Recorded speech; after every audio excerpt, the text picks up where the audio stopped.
Hey everybody, it's Ashley here with So Much Cosplay. So excited you could join us for the last week of our Sea Witch Sew Along to make our Ursula costume. And this week we're talking about creating volume underneath making your own petticoat. Now there are multiple different ways that you can do this. As you can see here, I have 1, 2, 3, 4 layers of tulle on each side here, and each one of these tiers is comprised of a bunch of different layers.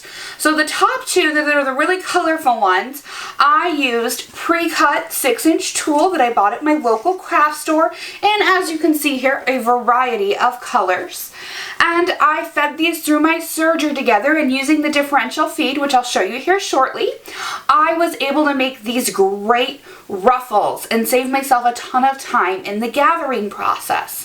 Needless to say, as I was putting 3 layers together as one for each one of these individual awesome rows, and when connecting them, getting a 4th one in there, it got really kind of crazy really quickly.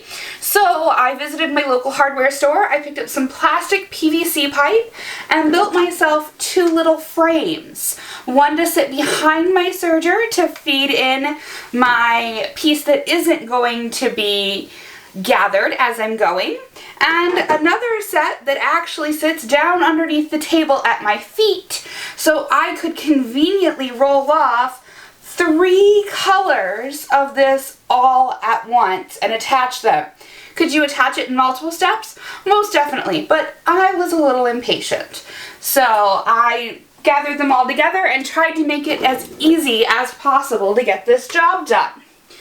You'll also notice those bottom 2 layers are just regular black, and they're just one row attached to the next, attached to the next, attached to the next. So I didn't necessarily need to use the stands that I built, but I did anyway just to save myself some time. So let's go ahead and go to the serger and take a look at how I put this together.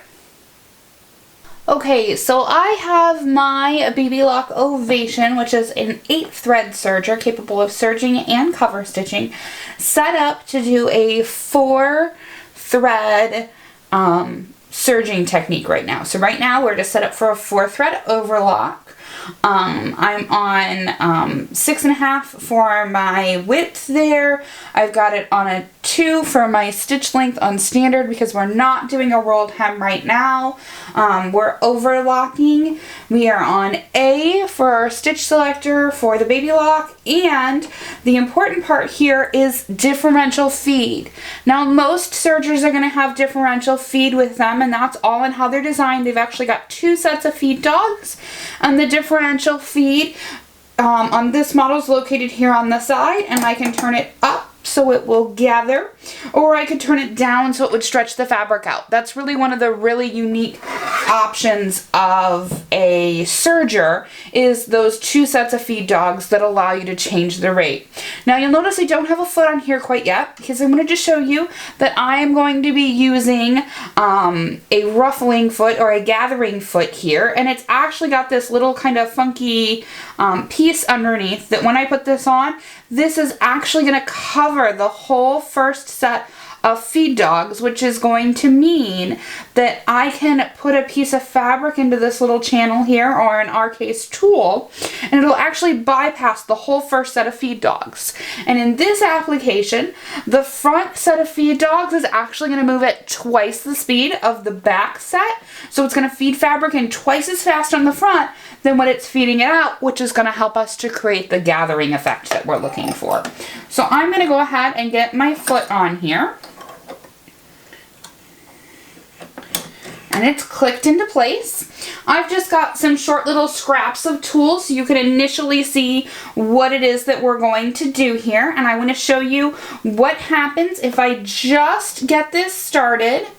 And I am going to purposefully slide it underneath that first channel there and put my foot down and show you what happens if I just gather this one singular piece.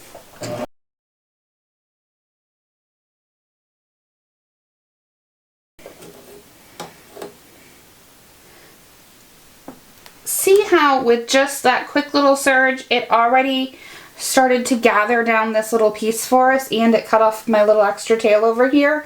This is what we're going to do, but we're going to do it on a much larger scale to get our petticoat.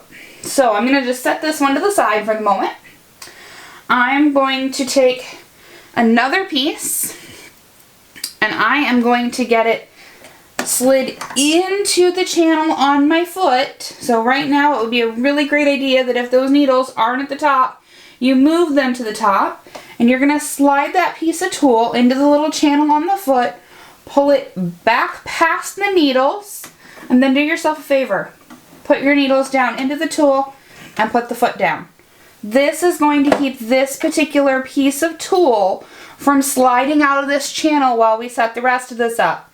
Now, you remember how I told you that I made my nifty little stands? I actually, when I did this, I had this sitting behind the machine, so it actually came up over the top of my thread rack and fed down in here as far as my single one went. And then the ones that were the 3, they sat down at my feet. So I've got my single one here. So I'm just going to flip this back for the moment so it's out of the way, since this is just a small piece that I'm working with. And I'm going to take my pieces that we would be gathering onto it, and I'm going to get them put together. So you could do just a single piece. And remember, with the serger, you can lift up the front of your foot to actually get your piece back in there and get it held in place. I could add a second piece if I wanted. And remember, I have my thread lever engaged here, so I could set this one in so it's offset by about 1 inch and slide that piece under there. So now I'm starting to get some depth to the tulle that I'm gathering. And because I was crazy when I made all of mine, I went ahead and added a third piece into each one of those colored rows, and I did them all at once because, well, I just kind of wanted to get the job done. So 1, 2, 3 pieces of tulle. You can see them all there, and you're just going to kind of guide these 3.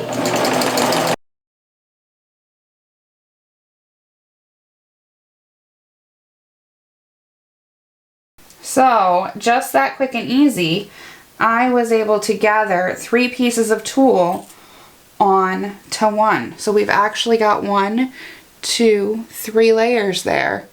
So you can see them, and you can see it's all gathered. And now this piece of black would be my first piece that would go on the bottom to be gathered for my next layer. So let's try that real quick. Oh, let's just use this purple here. So remember, pick your needles up, lift up your foot to make it easier to get in here at this point. You're going to slide the top layer that's not being gathered right now down in so it's underneath the needles. Put your needles down and go ahead and put your foot down. So we've got that in there. And let's go ahead and get another piece in here. I'm just going to do 1 because that's what I've got sitting to the side right now.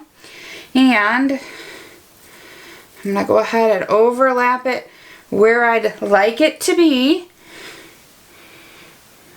Lift up the front of my foot here. Slide those pieces under.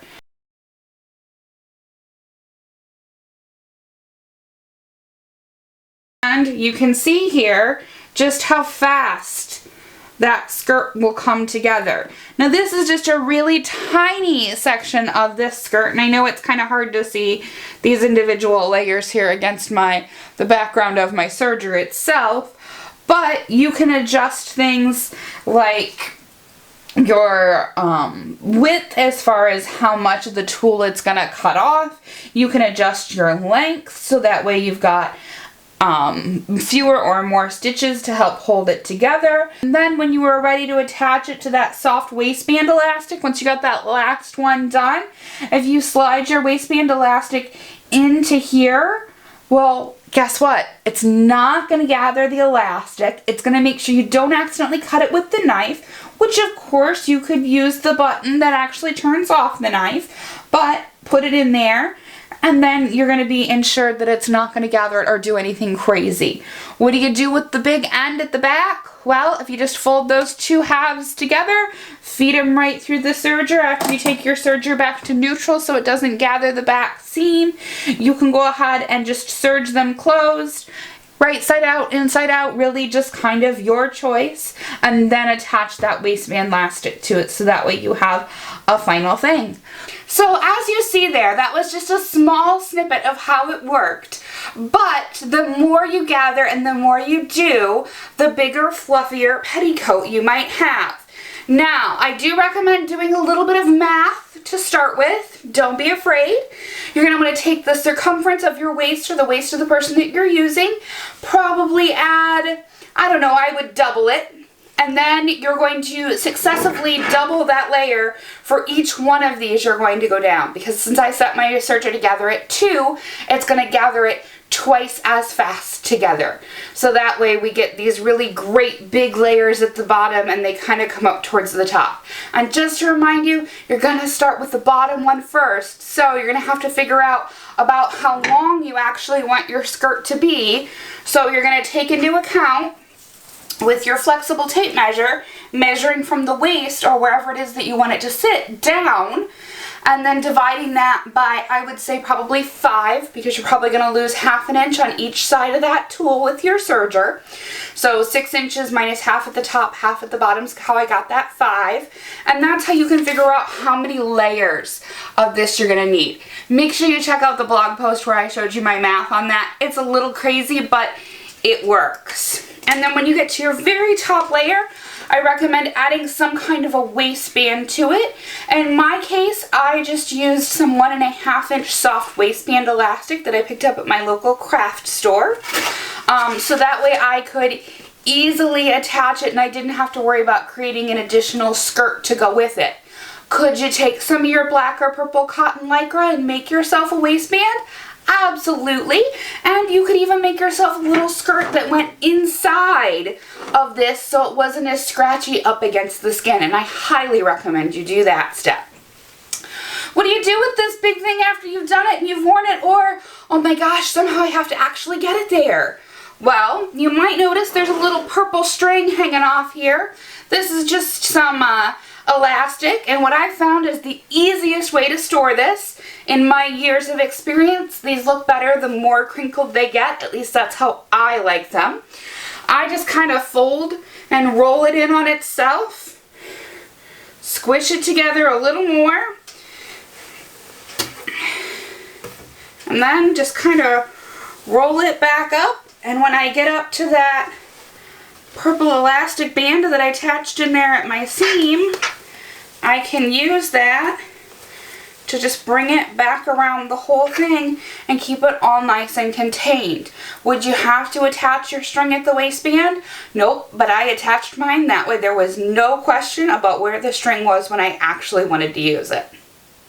So that's one way you could possibly do this. Of course, that's not the only way to do it. So let's take a peek at how you can use that pre-done tool, that 6-inch wide cut piece that you can buy on the roll, and how you can make another skirt that wouldn't actually require any sewing. This time, I'm going to take that same 1½ inch soft waistband elastic that I used at the top of the other skirt, but I'm going to roughly measure about the size that I want this to be comfortably stretched. Go ahead and cut my piece of elastic to that width, and you could take it to your sewing machine and actually sew these ends, or quite frankly, give yourself a little bit of extra room. Give them a good overhand knot. You know, take that comfortable length and add probably 3-4 inches to it. Give it a nice overhand knot and give that a couple good tugs. So that way you know that knot's not going anywhere and you know you can still get it on. How long of a skirt do you want? Well, what if we wanted to do a short skirt? Remember how I said I made a cute little Ursula too? And I think she just needs a short little skirt to go underneath her. So that's what I'm going to do this time. I'm going to take my tape measure, and just for quick ease of access, I'm just going to take some of my tape. I'm just using inexpensive washi tape here out of my collection, and I am going to tape this down to my table just so it doesn't move. Now, do you have to tape the tape measure your table? Nope, but it's going to make this go a whole lot faster for me as I'm putting my pieces together. So, short little skirt, figure out what length you want.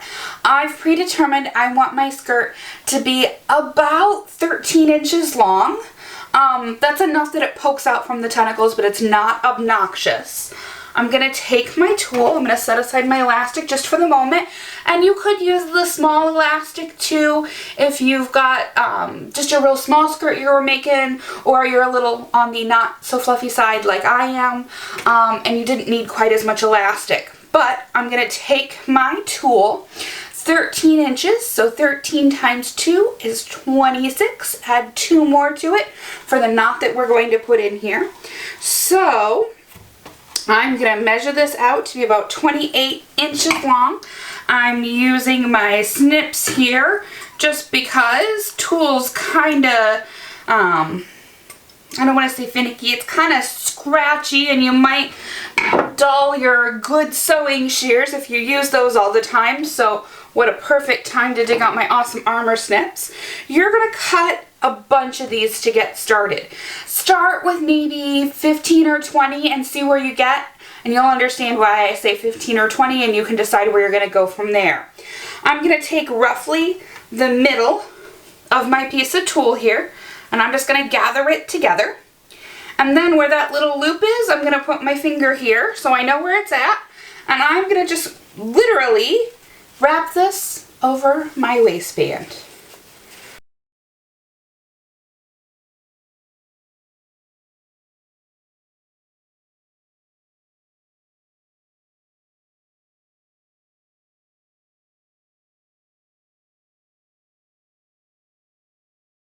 And you're just going to continue around until you've got the whole thing done. Now, my elastic still has plenty of stretch, even though I looped these over. So make sure you give it a good stretch and allow them to, you know, kind of flail out next to each other. So you've got lots of thing, and then in no time you'll have a cute little tulle skirt that you can use. Quick and easy. The longest part of this is going to be measuring out your strips and cutting them to the size that you want them to be. Are those the only ways you could possibly make a petticoat? No, there are lots of other ways to do it, but those are my 2 favorite ways to do it. And my intention with that big one that we already balled up is I'm going to make another one like this to go on the top in some decorative fabrics to make it look like there's some seaweed coming out from underneath Ursula, and there are other things from the sea underneath. So thank you so much for joining us for our Sea Witch sew along. I hope you enjoyed it, and you'll come back and visit us again when we do another sew along or check out one of our other tutorials. Again, all of the written instructions are over on the SewMuchCosplay.com blog, and you can look through our YouTube channel to see the previous weeks of our sew along that we did for Ursula. Thank you again for joining us.